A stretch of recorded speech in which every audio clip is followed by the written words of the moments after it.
being naive about things is the best thing you can be sometimes, because it doesn't cloud your vision. It doesn't cloud what you think is possible. If you look at the history of technology innovation, a lot of technology innovation has actually come from the arts. Mainly because artists are not experts, they're amateurs. When you look at something, you can experiment with it.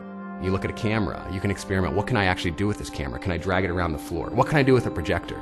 I can turn it on and off and create a flicker. And that's not how you were supposed to use a projector, but by doing that, you can create a new experience for someone. It's kind of magical when you do that.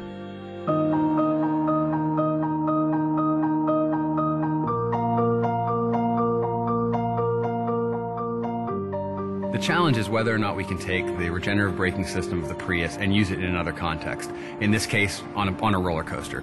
Can we use the energy captured from the coaster's brakes to power things found in an amusement park, and then simulate that amount of energy in the set we're building?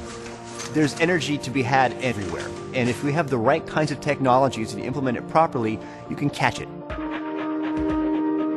Instead of just losing all this energy to friction, we can harvest it and put it back in the roller coaster somewhere else, or we can put it back in the amusement park or somewhere on the grid.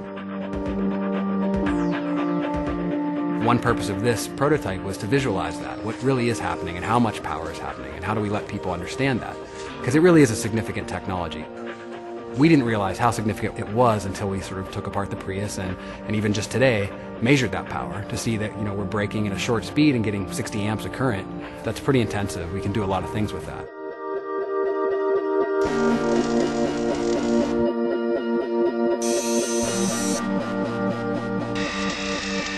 You think of this thing as kind of a big mechanical hack. So what we had decided we had to do was take as much of the components as possible and kind of transform the Prius into a coaster car without it knowing. We also wanted to keep it as simple as possible, so we ended up with a straight track with a platform that's about 10 feet tall.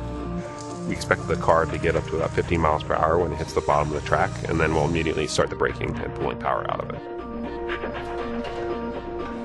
The more we're able to harvest from regenerative braking, the better off we are. This idea is hopefully more generic and less specific to a roller coaster. Really, it's all about being able to utilize energy that is otherwise lost to heat. And that's part of what this project is about, I think. It's about showing that this technology is, in principle, applicable everywhere.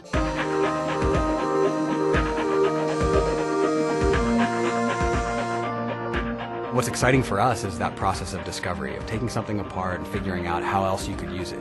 Like, that's the fun part.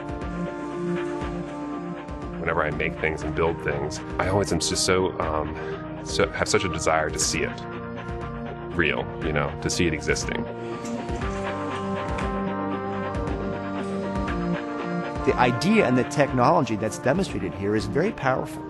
Once we inspire a generation or two more of engineers, hopefully they will learn how to do this more economically at a bigger scale. And hopefully we can get that 1/3 of our lost energy to heat death, we can get that down to 1/4. And that will make a giant difference in our carbon footprint and our, reliance on foreign sources of energy, and hopefully will impact our lives.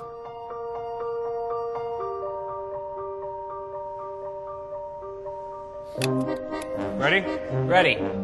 1, 2, 3.